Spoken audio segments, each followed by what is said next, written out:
ચોરવાડ નજીક ગડુખુરાસા રોડ પરથી ચોરવાડ પોલીસે ભારતીય બનાવટના ઇંગ્લિશ દારૂ સાથે એક 4-વ્હીલર કારને પકડી પાડી છે।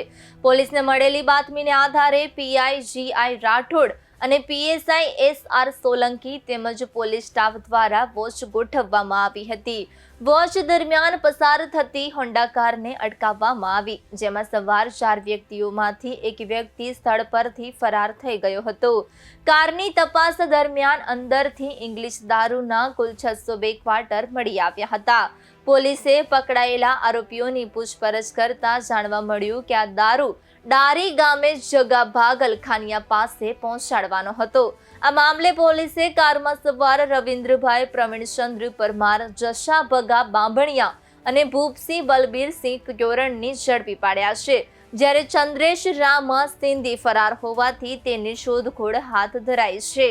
પોલીસે આ કાર્યવાહી દરમિયાન 602 ક્વાર્ટર ઇંગ્લિશ દારૂ, કાર, મોબાઈલ સહિત કુલ રૂપિયા 5.3 લાખનો મુદ્દામાલ જપ્ત કર્યો છે।